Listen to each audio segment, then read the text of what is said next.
Sampurasun tepang deui di channel Berkah Segara. Mangga wilujeng ngabandungan carios pedang wasiat bagian anu salajengna. Wilujeng ngabandungan mugia janten pangguberahmana. Sampurasun wargi-wargi Mang Dedi baraya-baraya ki Sunda di saantero jagat. Alhamdulillah kiwari Mang Dedi baris maju bagian anu ka 23 dina lajenganna carita si Kancil ti Pakidulangan karangan Kileksa. Sakumaha anu kantos dihancah dina anu katunda di bagian anu ka 22 na. Pedaran Mang Dedi kebegatuan ji dina mangsana badarkeun kaayaan alam pasosore di daerah Bandung, khusus nama kahiji hotel nu katelah Hotel Mitra. Harita teh Bapak Rahmad sosoranganan diuk dina kursi nya bari nungguan si Moher anu ganti ngaran jadi Lastri.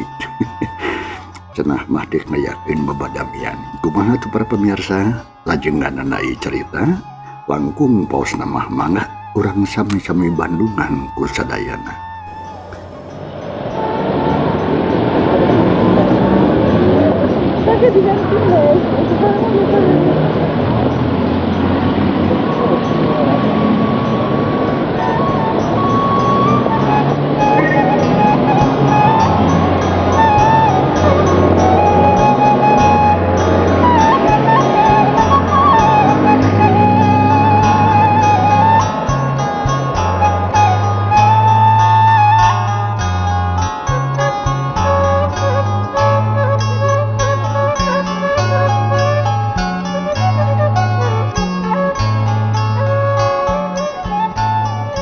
Kaayaan di daerah Bandung dina mangsa sore harita mulikeun karame pagaliwota zaman harita mah roda ge bisa asup ka kota geus puguheun atuh beca mahnya jeung kereta mesin mulikeun ka pabelit jigana teh cadengkeun di tempat rada tiiseun arek teh tiiseun kumaha atuh da bubuhan di hiji hotel khususna ka Bapak Rahmad anu harita keur cenah lukeun nungguan Nyi Lastri cenah. Sanggeus kitu sanggeus lila atuh harita Pak Rahmad teh nungguan kurunyung Lastri datang meninggalan nyap hatena. Geek atuh Lastri harita teh diuk sor pelayan harita nyampurkeun bari jeung mawa deisus cai hiji. Pak Rahmad haditah nyarukan palayan mesen di inuman cenah jeung kadaharan anu ngararina. Tekung selila sor datang pelayan cis indit deui ai Pak Rahmad memitian pok hadita. Kumaha perkawis pesenan Bapak teh siap upami ngawitan enjing ngintun bahan ka tempat Bapak. Cek Pak Rahmad harita teh ngabapakeun ayeuna mah. Ngadenge pananya kitu atuh si Moher alias Lastri pok ngajawab. Siap bae atuh Bapak. Margi abdi oge ngahaja milarian langganan insyaallah. Ngawitan enjing tangtos dikintun. Nanging palai sabaraha dinten sakali dikintun barang teh Bapak. Nah sami musakali atanapi sasasi sakali. Cek Lastri mulikeun kalancar ngomong nanti juga menang ngapalkeun jeung deui bisa pisan lolondokanana sigan hiji tangtungan pengusaha. Ngadenge kitu pok Pak Rahmad harita kieu las geus heulaanan masa minggu sakali we lanan tangke upami katinggal kamajenganana sarta pesenan seueur kintun 2 kali dina saminggu. Atanapi upami bahan kapisak tangtos ngawartosan ka buminya. Muhun, di mana bumi teh? Cek Pak Rahmad beri jeung nutup ka Lastri. Di Anir gang Dulah nomor 11. Oh, caket atuh sarenggan onong sopean. Cek Pak Rahmat harita bari jeung melong tayohna geus apaleun daerah eta mah. Upami dipercanten mah eta teh pun uwa. Cek si Moher alias Lastri ngeunah we ngomongna teh. Adenge kitu atuh pok deui Pak Rahmat harita. Oh, butan kitu. Nuhun atuh ari kitu mah nuhun ati kitu mah Bapak percanten kena katanginasan Lastri. Daleres gan onong oge ahli kana usaha. Malihan mah kantos sasarengan waktu milaribahan ka Kalimantan. Cek Pak Rahmat ngahaha seuri ngomong mah darya pisan. Leres pisan Bapak pan abi oge ti anjeunna tiasa diajar kikian teh. Baru kanan kitu mun beres atuh kieu mah. Kumaha perkawis pangaos ye. Eta mah tiasa badanten deui Bapak ti pangker. Anu penting mah sabaraha bade masihan artos uang muka sareng sakumaha nyungkeun barangna kitu we abi mah. Eta ge gampil atuh Neng. Gen urusan artos mah nya da parantos sayagi perkawis barang gampil deui intun we saton baheula. Saton Dupi ukuran mah campur-campur we. mangga kaleresan stok mah seueur moal kakirangan. Itu popokanana si Moher alias Lastri. Kawas geus kituna bae. Transaksi teh lumangsung kalawan lancar. Rek teu lancar kumaha atuh? Da eueuh istilah rebut tawar. Estuning jrung jereng sacara welena. Kawas anu dagang ngarsep kitu teh mah pantes atuh. Da Nyi Lastri alias si Moher teh lain pengusaha asli. Ngan ukur akon-akone wungkul. Beja kitu baja kieu teh ngeun menang mulungan. Sedengkeun Bapak Rahmat bah dia ngayakeun tindakanna teh geus asli deui. Lantaran naon kadorong ku hiji perasaan sejen nu ngawasa kana dirina sarta nindihan kana batin jeung juana. Bapak Rahmat atuh harita geus teu bisa ngabodo-bodo diri sorangan. Manehna rumasa katarik ati kagendam rasa Nyi Lastri. Teu beda we kawas kucing nyangandingkeun paisan diembung-embung oge ari nampu-nampu teuing mah teu burung we ka ambeuk seungitna nimbulkeun nafsu anu lain lumayan. Mangga tuh bari jileueut Neng. Mangga hatur nuhun Bapak ditampi. Cek Nyi Lastri bari jeung ragama ngatuh kena gelas inumeunana regot bangun nikmat. Teh kaku teh sing da geus tuman Nyi Lastri mah ngaladenan rupa-rupaning lalaki. Nu matak jiga nu sumuhun we pengusaha. Rada lila ngobrol ngaler ngedul meuni uplek geslat we poho kana urusan usaha mah. Bapak Rahmat atuh beuki betah cicing di eta hotel. Lastri nya kitu keneh beuki sumanget dina ngolo-ngolona, ngabibita, ngawawaas, malah Nyi Lastri terus ngabudakeun persoalan pribadina. Nyebutkeun dengaran ngerasa bagja cenah dina rumah tanggana. Sababaraha kali papisah jeung salaki teh. Ai alasanana pangalewengkeun teh jeung sajabana jeung sajabana. Padahal eta mah ekol we hungkul. Ngadenge kitu atuh Pak Rahmat oge asa di jalanan. Atuh budal rusiah dirina. Nya didinya muka kartu make waninya. Ngomongkeun pamajikanana anu memang keur bejeuna rucah awuntah cenah. Tungtungna atuh asa manggih layan pada keur meunang kasusah dina hal rumah tangga. Nya geus kitu mah raket we antara Pak Rahmat jeung Lastri alias si Moher teh. Perbedaan umur atuh geus teu katara, geus teu kapikir, nu penting silih kanyahokeun. Tina obrolan-obrolan anu ngayakinkeun. Akhirna Bapak Rahmat bener-bener katarik ati kagendam rasa. Geus teu bisa dibendung deui lat we poho kanu diimah. Akhir-akhir geus teu kuat pok ngomong sorana ge rada ngahos-hos jeung rada laun.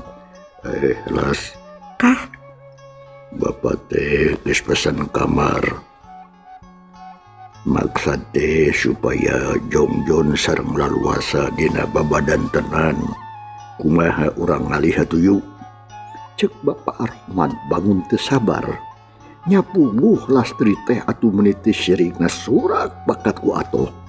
Puguh eta pisan anu diarah teh. Anak itu pamancing manehna atuh geus disantok eupanah kula eta lau. Nya kari mecat keneh meureunana. Mangga nanging. Dikit tos. Tegeda remutan itu sering ieu da moana naon. Badanten di luar mah bahaya aban urang ngetang ieu artos uang muka ya. Ai di kamar mah bunyi moal kajahoan kudu jahat. Yuk. Mangga. Mimitina mah atuh jiga nu nolak harita teh. Si moher tapi akhirna nih celik nuturkeun. Jajantungna ratu. Ret ka pojok hotel aya lalaki duaan nyarame weh kana temok. Ai panon muraleng keplebah si moher jeung Pak Rohman. Anu lumpang antare pisan. Go kalawang kamar cetrek dibuka kuncina. Bus Pak Rohman asup ti heula dituturkeun ku Nyi Lastri alias si moher. Ari di jero aya sopa ge duanana Dariuk. Aman di dieu mah Neng.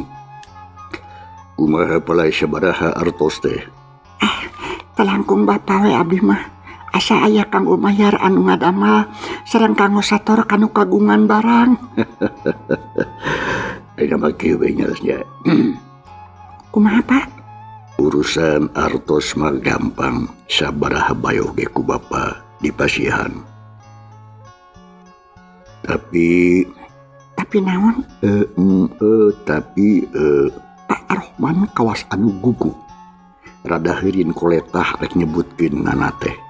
Ngan katara kawas anu gugup sorot panon jadi jalinger jiga anu rek ngarontok we ka si moher alias Lastri teh.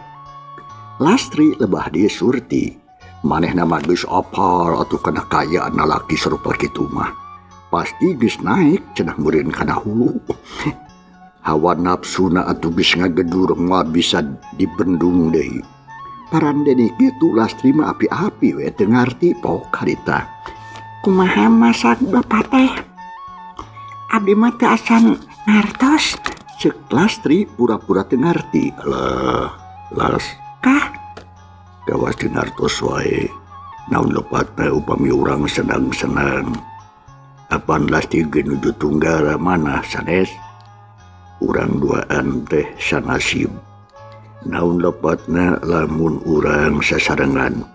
Mumpung rine salse kalayan aya dina kayaan anu sakieu matak. Cek Pak Rohman teu kebat ngomongna. Ai Lastri api-api ngahuleng jiga nu sumuhun ret kana beungeut Pak Rohman luk tungkul. Rahuh narik napas jero Pak Rohman bisa marpolah. Lamun anu lapar teh mah kusangu geus hayang geura am ngahuap. Asa Bapak tanggal waler. Abdi mah ngiringan wae. Nanging nyuhungkeun waktu sakedap. Bade ngawartosan supir bilih dedepen. Malihan mah upami priyogi bade dipiwarang wangsul ti payun supados jongjon. Mangga. Nyi Lastri nyieun deui sanawara cungkeuleung cengkat gentak bidil ti kamar. Panto ditutupkeun deui terus lempang semurusuh muruk ka pojok hotel. Kawas anu sumuhun we rek nepungan heula supirna cenah. Padahal mah teu boga mobil, teu boga supir sahulu-hulu acan. Ari Bapak Rohman anu nungguan geus ejegeler we geus teu sabar jung nangtung kurulang kuriling.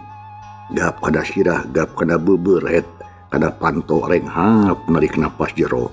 Gek diuk deui ngegel biwir kurang kurung jego batuk sakali. Kawas anu maksakeun batuk ngawil teu hayang-hayang ting batuk. Tekung sedila panto kamar engap deui. Bus Lastri ka jero meuni curingha Pak Rohman ge harita. Barantos Las. Beres Bapak. Sok kuncikeun pantona. Mangga. Cetrek kunci dicetrekeun. Kawas nu heueuh we. Padahal mah dibuka deui ku Lastri teh. ukur ngait we wungkul. Geus teu kudu dicaturkeun deui kumaha ngagedurna nafsu birahina Bapa Rohman. Ngan anu jelas mah kawas ucing leuberit we langsung ditubruk. Darasa maneh aman cenah Muhammad tak jadi mamala. Lastri mah geus tuman ngaladenan sabaraha hulu lalaki. Tegugu tesieun manehna mah tetep ayem, malahan mah berjeng haja atuh ngarangsang ka Pak Rohman supaya naon luwih ngagedur nafsu. Nu akhirna sanggeus cacap ngebudalkeun perasaan. Bapak Rohman geus mimiti atuh ngalaanan pakaianana, bajuna, calana jero, calana singlet, jarana jero jeung sajabana. Jig bis bijeu deui atuh hadia terus ngaragamang ngarangsadan pakaian Lastri anu dirangsadan kelakah merean atuh puguh saha rek kuat di kitu-kitu mah. Nah atuh barang kari gapruk jeger teh panto kamar hotel aya anu ngadupa.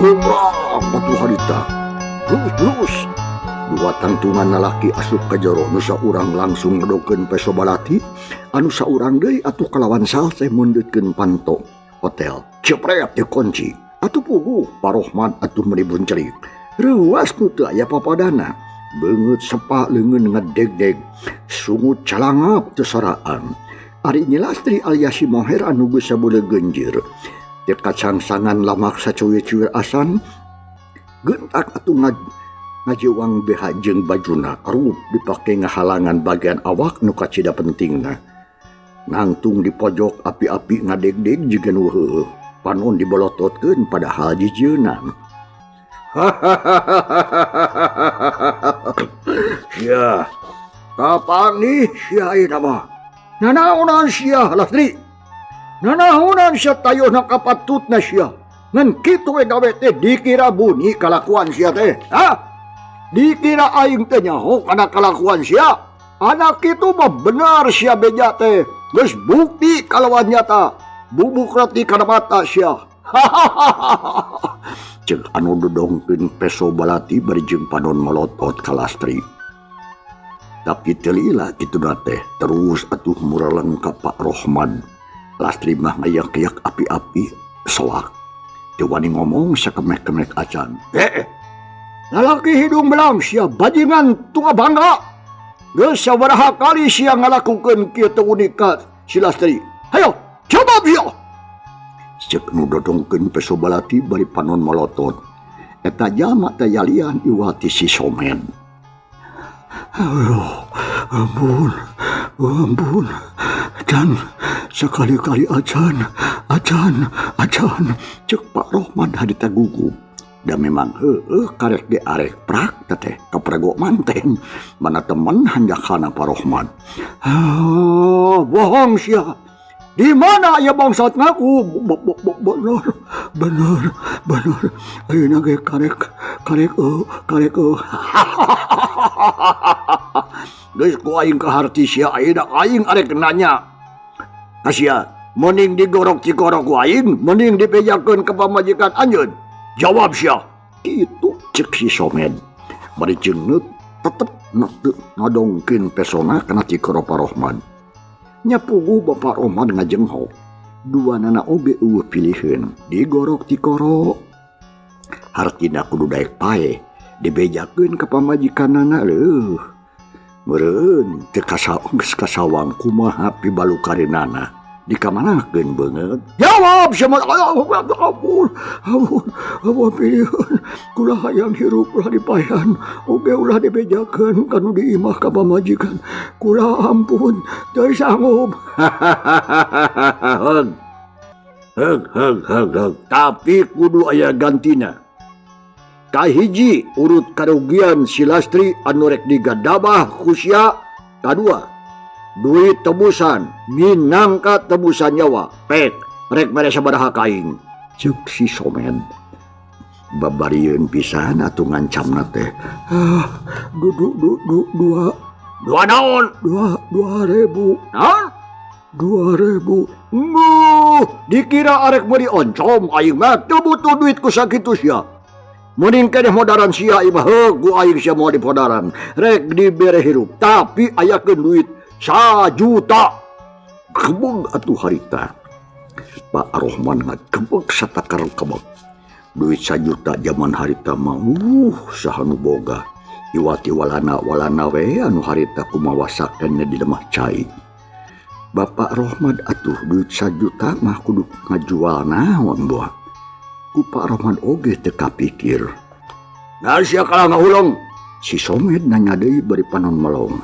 Ampun kaula teu sanggup.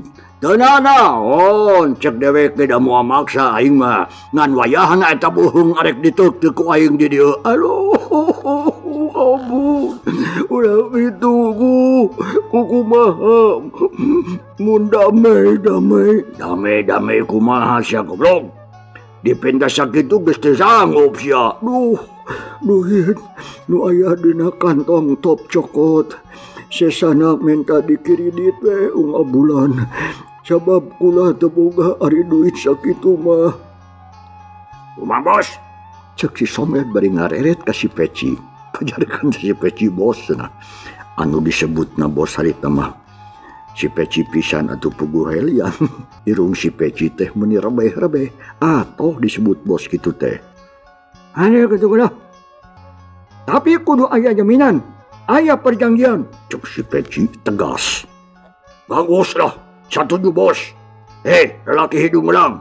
Heuk duit anu 1 juta dikredit. Tapi mobil tinggalkeun. Duit nu aya kadiekeun. Lamun kula datang ka imah anjeun awas. Ulah teu nyampak. Jeung deui ulah lapor kanu wajib. Lamun lapor, dibodaran saturunan sia. Pak Rohman menikeun ka ngahulang ngadenge omongan si Somed tadi. Tapi tayada jalan sejen deui pikeun nyalametkeun nyawa. Iwa tinggal gugu kana naon rupa pamenta si Somed. Nya kitu deui jeung baturna. Tok atuh ngomong kalawan dareudah. Kula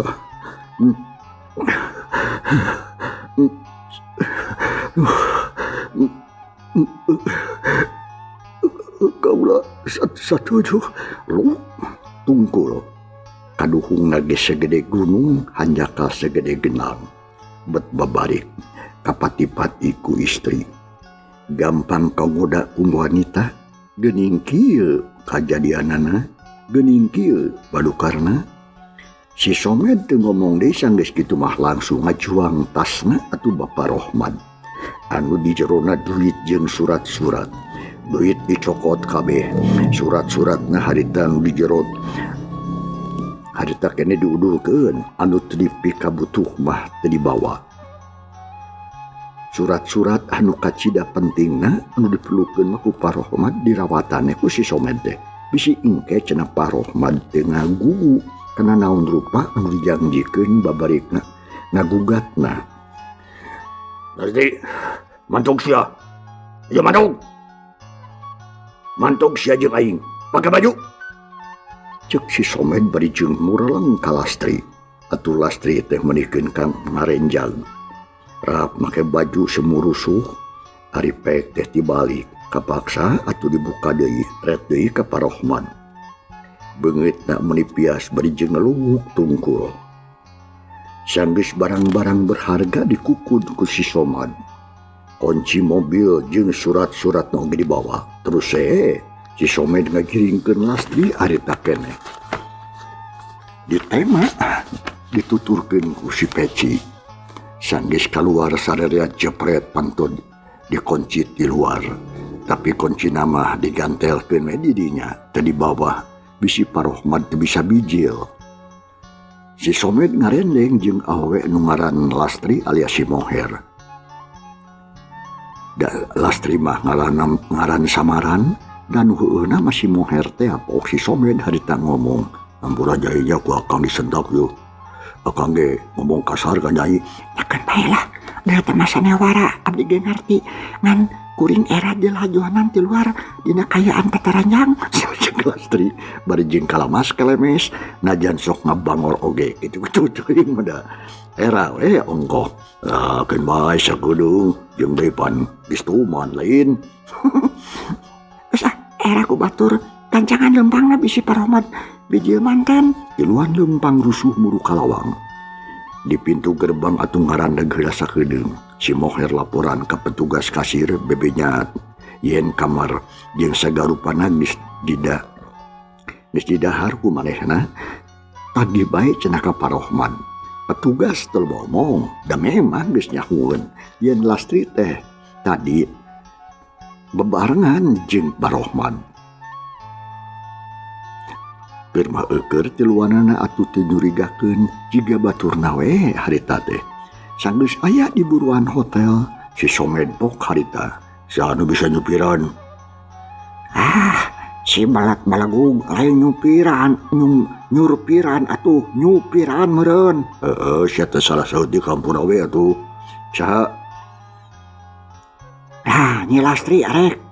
Cek si Peci bari nunjuk ka si Moher. Ain, ye. Bisa nyupiran teu nyai? Bisa, ngan teu boga berowes. Lain berowes atuh rebowes. Kan bae atuh asa mirip atuh. Lah, geusalanan ieu lah. Asa tepi ka tempat lelang we. Tekung selilah atuh. Sedan anu siding teh geus kaluar ti hotel Mitra. Dius atuh muru kakulonkeun. Leok ka jalan raya terus miluh ngantai jeung kendaraan sejenna. Lampu mobil ting barasat, lampu rem burahay beureum. Si Somed ngadayagdag bangun nikmat harita. Bener pisan yang bayar pungkil pisan ye. Dia bayar tagihan tiap bulan. Dah, buat tengah kelempong. Dah intip liwatnya. Cek si Peci harita ngeklokan dah. Pokoknya mah beres Ya mobil dek dibawa ke mana? Bawa we ka hareupeun gang anu ka imah urang. Isukan subuh-subuh tah. Urang bawa ke pasar loak, urang jual. Atawa urang tawarkeun we ka Cina. Moal burung babari anu kieu mah ngajuana ge. Gancangna carita. Sedan siding teh geus tepi akan udah jugjug reg atuh eta mobil teh eureun. Malah diparkirkeun sagarupa sisi jalan jerut anu bogana turun terus lalempang asup ka gang heureut teh. Dok weh di pamondokanana. Kasampak teh si Jamring geus ngajapapang we dina dipan. Kerek nage menihkeun ka nyegrek. Bau edas. Eta bos karek ge sareupna geus estibra. Cek si Peci atuh beri jeung terus sok nunda kantong meunang ngajabal ti Parohmad teh. Ari eusina mah duit jeung surat-surat anu penting. Geuing ke nyai, ulah keesoya kitu mah jauh rejeki. Cek si Somed bari jegek diuk ku si Wah ngabijekeun udud pelenyun udud. Ari si Jamring dikeuykeun ku si Moher korea tudang. Burilak panon beureum. Gigisik bari jeung kegerem. Lila-kulila kerang kerung red kanu tiluan harita.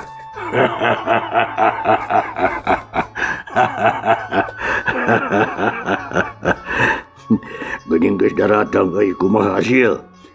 Nah hasil atuh Kang tah dina kantong. Ceuk si Somed nunjuk anu kana kantong. Ragamang dicokot ku si Jamring. Diilikan dinang-nangne ana beres teh duit menihkeun kana muru. Sabab mangsa cekap waktu cukup para pamirsa. Urupina bae atuh ieu carita can urang tunda heula. Kumaha lajenganana insyaallah. Mang Dedi beres neruskeun ieu carita dina bagian anu ka 24 nya. Tehilap Mang Diding hatukeun nuhun kumarupi perhatosanana. Urjang kantun kasadayana. Wassalamualaikum warahmatullahi wabarakatuh.